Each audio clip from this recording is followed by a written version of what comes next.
Hello viewers. आज के video में मैं आपसे तीन स्मॉल कैप कंपनीज के बारे में बात करूंगी जो अपने फील्ड में सबसे खास हैं। आपको इन पर खास नज़र बनाए रखना चाहिए। इसका कारण सिर्फ इन कंपनीज का पास्ट परफॉर्मेंस ही नहीं है, इनकी खास बात है इनका business development plan and future business growth potential जो काफ़ी स्ट्रॉन्ग लग रहे हैं। इन कंपनीज का मोट या कॉम्पिटिटिव एडवांटेज स्ट्रॉन्ग है जो इन्हें लीडर्स बनाता है और इन्हें बिजनेस पोटेंशियल एक्सपेंड करने में मदद करता है। आजकल के दौर में मोट एक ऐसा कॉन्सेप्ट है जिस पर भरोसा करना मुश्किल है। जिस पेस पर डिसरप्शन चल रहा है, सस्टेनेबल मोड्स बनाना काफी मुश्किल होता जा रहा है। ऐसे वक्त में अच्छा बिजनेस उसे माना जाता है जो खुद को एक्सटर्नल कंपटीशन से प्रोटेक्ट कर सके और सस्टेनेबल एंड स्केलेबल हो सके। ये ऐसे बिजनेसेस हैं जो अपने कैपिटल पर हाई रिटर्न एंजॉय करते हैं। इकोनॉमीज ऑफ स्केल की वजह से इनमें हाई एंट्री बैरियर्स होते हैं।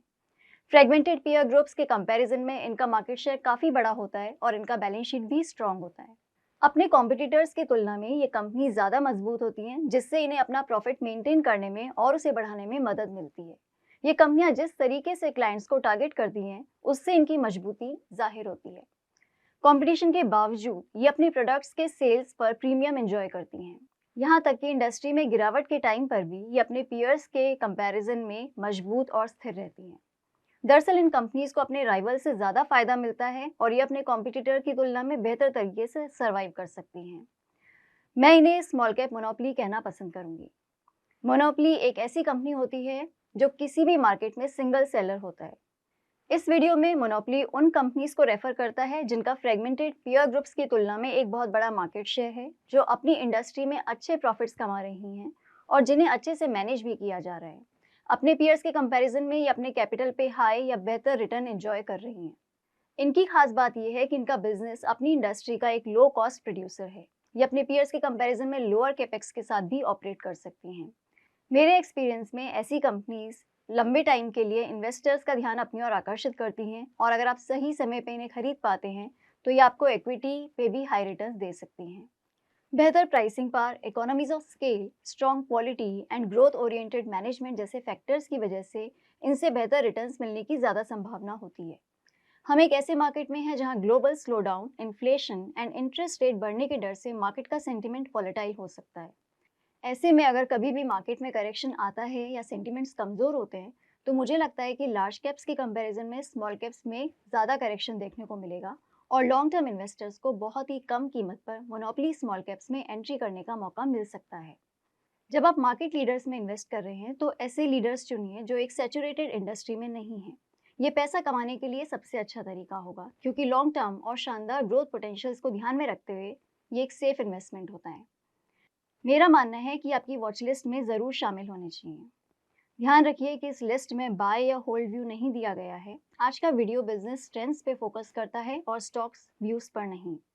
इसके लिए मेरा स्ट्रॉन्ग सजेशन ये है कि आप अपनी तरफ से अच्छी तरह से इन स्टॉक्स का खोजबीन कीजिए और अपनी समझ से फैसला लीजिए। तो पहला स्टॉक है मोल्टेक पैकेजिंग। मोल्टेक पैकेजिंग का मार्केट शेयर 25% है भारत के रिजिड प्लास्टिक पैकेजिंग के एरिया में। कंपटीशन के ज़माने में जैसे जैसे प्रोडक्ट और प्राइसिंग में डिफरेंस कम होता जाता है, ऐसे में पैकेजिंग पे ध्यान देना पहले से और भी ज़्यादा ज़रूरी हो जाता है, क्योंकि ये कंज्यूमर की खरीदारी के फैसले पे असर डालते हैं। तो मोल्टेक पैकेजिंग एक ऐसी कंपनी है जिसने इस पैकेजिंग फील्ड में अपनी एक खास जगह बनाई है। ये वही कंपनी है जिसने एशियन पेंट्स के साथ भारत में प्लास्टिक पेल्स के कॉन्सेप्ट को इंट्रोड्यूस किया और आगे बढ़ाया। शुरुआती दिनों में कंपनी के क्लाइंट्स सिर्फ पेंट्स और लुब्रिकेंट्स इंडस्ट्री में ही ज़्यादा होते थे। एशियन पेंट्स इनके सबसे बड़े क्लाइंट्स हैं। इनफैक्ट ये कैस्ट्रोल के लिए भी एक सोल सप्लायर है। इसके दूसरे कस्टमर्स में Dulux, Nerolac, AkzoNobel, Bharat Shell and और भी कई कंपनीज शामिल हैं। पिछले कुछ सालों में इसका एक ट्रिगर ये आया है कि नए सेक्टर्स जैसे कि फूड, फार्मा एंड कॉस्मेटिक्स में इसने अपनी जगह बनाई है, जो फ्यूचर में इसे सॉलिड ग्रोथ की ओर ले जा सकती है। इस कंपनी की मैनेजमेंट टीम का टेक्निकल बैकग्राउंड स्ट्रांग है और मैनेजमेंट टीम ग्रोथ ओरिएंटेड है। मोल्टेक पैकेजिंग की खास बात यह भी है कि ये ग्लोबली इकलौती एक ऐसी कंपनी है जो अपने मोल्ड्स, लेबल्स और यहाँ तक कि रोबोट्स भी खुद बनाता है। दूसरे शब्दों में, बिजनेस में काफ़ी अच्छा बैकवर्ड इंटीग्रेशन है। ये दुनिया की एकमात्र पैकेजिंग कंपनी है जो in house world class robots बनाती है, वो भी 1/3 कॉस्ट पे। इससे न केवल इसका कॉस्ट सेव होता है, बल्कि क्लाइंट्स के लिए इसका प्रोडक्शन और सप्लाई बिना रुके लगातार चल सकता है।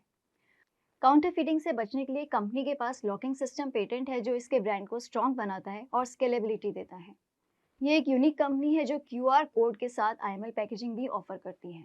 इससे कंपनी के बी टू बी क्लाइंट्स को ट्रैकिंग और ट्रेस करने में सहूलियत मिलती है, जो उनके काउंटरफीटिंग से भी बचाता है और सही तरीके से उन्हें प्रमोशन रन करने में भी हेल्प करता है। एमटीपीएल भारत में इन मोल्ड लेबलिंग और आईएमएल कॉन्सेप्ट के फील्ड में सबसे आगे है। आसान शब्दों में कहूँ तो आईएमएल हाई क्वालिटी पिक्चर और शानदार डेकोरेशन देता है, जिससे इसकी ब्रांड इमेज खास बनती है। यह एक बारकोड भी ऑफर करता है, लेकिन इसकी सबसे खास बात है इसका कन्वेंशनल लेबलिंग की बजाय बेहतर हाइजीन देना, क्योंकि इसकी पैकेजिंग में ह्यूमन टच इन्वॉल्व नहीं है। भारत में इस टेक्नोलॉजी के ढेर सारे पोटेंशियल्स हैं, खास करके फूड और एफएमसीजी सेगमेंट में। आइए इसके ग्रोथ ट्रिगर्स पे नजर डालते हैं। जब कंपनी ने फूड और पैकेजिंग के फील्ड में उतरने का फैसला किया, तो उसने कुछ ही सालों में एक लंबी छलांग लगाई। एंट्री करने के कुछ ही सालों में फूड और एफएमसीजी में इसने 24% का सेल्स हासिल किया है। इसके प्रोडक्ट्स में ice cream, fast food, edible oils, readymade foods, dairy products and frozen foods भी शामिल हैं। आईएमएल बेस्ड पैकेजिंग टच फ्री और हाइजीन पैकेजिंग ऑफर करता है, जिससे फूड और एफएमसीजी कंपनीज बहुत अच्छा मानती हैं। खासकर कोरोना के बाद से ये और भी ज़रूरी हो गया है। इसके प्रोडक्ट्स में detergent, packaging, sanitiser, dispenser, pumps, shampoo bottles packaging, online food delivery जैसी चीज़ें भी शामिल हैं। इंडस्ट्री में हैट्सन, अमूल, बॉन्डलीज, Adani Wilmar, ITC, PNG, Himalaya, Nestle, Dabur, HUL, MTL जैसी बड़ी बड़ी कंपनीज इसकी क्लाइंट हैं। ल्यूबर पेंट इंडस्ट्री की तुलना में फूड और एफएमसीजी में बेहतर मार्जिन है, और इसलिए इसे ग्रोथ के मौके के साथ बेहतर मुनाफा भी मिलता है। ऑनलाइन फूड डिलीवरी मार्केट में इसके प्रोडक्ट्स खास पोटेंशियल रखते हैं। इसकी सबसे खास बात जो मुझे पसंद है वो ये है कि लगातार कई माइलस्टोन छूने के बाद भी कंपनी काफ़ी एम्बिशियस है अपने फ्यूचर के लिए। कंपनी का मैनेजमेंट लगातार ग्रोथ के मौके ढूंढता है। नई खबर यह है कि कंपनी ने फार्मा फील्ड में मौके खोज लिए हैं। कंपनी ने अनाउंस किया है कि उन्होंने इनमोल्ड लेबलिंग वाले injection blow moulding packaging products के जरिए फार्मा और कॉस्मेटिक पैकेजिंग में कदम रखा है। इस फील्ड में कंपनी का यूएसपी है अपने आईएमएल पैकेजिंग को इस्तेमाल करना। आईबीएम पैकेजिंग का मार्केट साइज 50 बिलियन रुपीज से भी ज्यादा है और हर साल ये 8 से 9% तक बढ़ रहा है। इसके मैनेजमेंट को उम्मीद है कि अगले 4 से 5 सालों में इसका मार्केट शेयर 5 से 6% होगा। फार्मा में कंपनी को एक लोकेशनल एडवांटेज भी है, क्योंकि ये हैदराबाद बेस्ड है जो इंडियन फार्मा इंडस्ट्री का हब है। इससे कंपनी को लोकेशनल फायदा मिलेगा। Pharma packaging products high value added products में शामिल होते हैं, जो बढ़ते हुए ट्रैजेक्टरी में इसका मार्जिन बनाए रखेंगे। कंपनी अपने कॉम्पिटिटर्स जैसे कि हाईटेक, आके प्लास्ट और जॉली प्लास्ट से काफ़ी आगे है। इसका बैलेंस शीट पर डेट ऑलमोस्ट ना के बराबर है। FY22 में कंपनी ने प्रति शेयर 740 रुपये की दर से QIP इश्यू के जरिए लगभग 10 बिलियन रुपए रेस किए। प्रति शेयर 740 रुपये की दर से इस इश्यू में बड़े बड़े इन्वेस्टर्स जैसे कि गोल्डमैन सैक्स, India equity, White Oak India fund, Aditya Birla Sun Life private limited and ICICI Pru small cap ने दिलचस्पी एंड हिस्सेदारी दिखाई। तो ये एक ऐसा स्टॉक है जो मुझे लगता है कि आपको अपनी वॉच लिस्ट में ज़रूर रखना चाहिए। आज का दूसरा स्टॉक है मयूर यूनिकोटर्स लिमिटेड। मयूर डोमेस्टिक ऑर्गेनाइज सेगमेंट में सिंथेटिक लेदर का सबसे बड़ा मैन्युफैक्चरर है। यह हर साल 48.6 मिलियन लीनियर मीटर्स PVC यानी कि पॉलीविनाइल क्लोराइड कोटेड फैब्रिक और 5 million linear metre PU coated fabric का प्रोडक्शन करता है। मयूर आर्टिफिशियल लेदर के 400 से ज़्यादा वेरिएंट्स बनाता है, जिसका इस्तेमाल फुटवेयर, शूज, सैंडल्स, इंसोल और अपर्स, ऑटोमोटिव यानी कि सीट अपहोल्स्ट्री और inner lining, furniture and fashion items में भी करता है। इसका फुटवेयर सेगमेंट में वीकेसी, बाटा, एक्शन, रिलैक्सो, पैरागॉन जैसे क्लाइंट्स शामिल हैं। इसका R&D इतना स्ट्रॉन्ग है कि इसका कंपटीशन इसे कोई बिल्कुल भी मैच नहीं कर पाता है। कंपनी ने अपनी शानदार क्वालिटी और प्रोडक्ट्स के लिए अपनी एक खास जगह बनाई है। मयूर भारत की इकलौती ऐसी कंपनी है जो अपने प्रोडक्ट्स को डायरेक्ट US ऑटो कंपनीज जैसे कि क्राइसलर, फोर्ड इत्यादि को सप्लाई करती है, और Maruti, Tata Mahindra, Isuzu, Suzuki, Honda, Volkswagen, hero, Bajaj and Sonalika tractor जैसी कंपनीज के साथ, और इनफैक्ट मर्सिडीज एंड BMW जैसी कंपनीज के साथ भी कंपनी ने प्रोडक्ट अप्रूवल हासिल किया है। पिछले 1-2 सालों में ऑटो सेक्टर स्लोडाउन में चिप शॉर्टेज की समस्या चल रही थी। ये इश्यू अब धीरे धीरे सॉल्व हो रहा है और auto companies FY24 and FY25 में नए मॉडल्स लॉन्च करने को तैयार हैं। इससे मयूर के प्रोडक्ट्स को काफ़ी बढ़ावा मिल सकता है, क्योंकि ये कंपनीज मयूर के सप्लाईज लेने वाली हैं। PVC मैन्युफैक्चर होने के साथ साथ पिछले कुछ सालों में कंपनी ने PU यानी कि पॉलीयूरेथेन में भी एंट्री की है, जो नेचुरल लेदर का एक सब्स्टिट्यूट है। आर्टिफिशियल लेदर में PU का ग्लोबल मार्केट शेयर 60% है। ऐसे में पीयू में एंट्री इसे लॉन्ग टर्म में एक शानदार बढ़त दे सकता है, खासकर ऐसे वक्त में जब ग्लोबल इकोनॉमीज चाइना पर डिपेंडेंस कम करने के लिए दूसरे सप्लायर्स ढूंढ रही हैं। अब तक पीयू खासतौर से चीन से इंपोर्ट होता है। इस स्पेस में इंडिया बेस्ड मयूर को सप्लाई चेन शिफ्ट का काफ़ी फायदा मिल सकता है। अप्रैल 2022 में टेंडर ऑफर रूट के जरिए मयूर के मैनेजमेंट ने 650 रुपये प्रति शेयर पे बायबैक किया था। FY22 में कैपिटल और इक्विटी पे कंपनी ने 16% और 12.3% का रिटर्न दिया है। इसकी बैलेंस शीट पे डेट भी काफ़ी कम है और ये स्टॉक्स बिल्कुल डिजर्व करता है आपकी वॉच लिस्ट में शामिल होने के लिए। आज का मेरा तीसरा स्टॉक है GNA एक्सेल। ये company domestic tractor, CV segment, of highway vehicles को रियर एक्सल शाफ्ट, स्पिंडल और ड्राइव शाफ्ट सप्लाई करता है और इसका मार्केट शेयर 50% से भी ज़्यादा है। इसका 50% से ज़्यादा रेवेन्यू एक्सपोर्ट मार्केट से आता है। इसके एक्सपोर्ट मार्केट में US, Europe, south Africa, Japan, UK, France, चीन एंड ऑस्ट्रेलिया जैसे कई देश शामिल हैं। लॉकडाउन और कच्चे माल जैसे कि स्टील की कीमतों में तेज बढ़त जैसे चुनौतियों के बावजूद कंपनी ने मजबूती से अपना बिजनेस बनाए रखा है। हिस्टोरिकली कंपनी के प्रोस्पेक्ट्स ट्रैक्टर और CV जैसे फील्ड से जुड़े हुए थे। इसने हाल ही में LCV और SUV जैसी कैटेगरीज में एंट्री लिया है।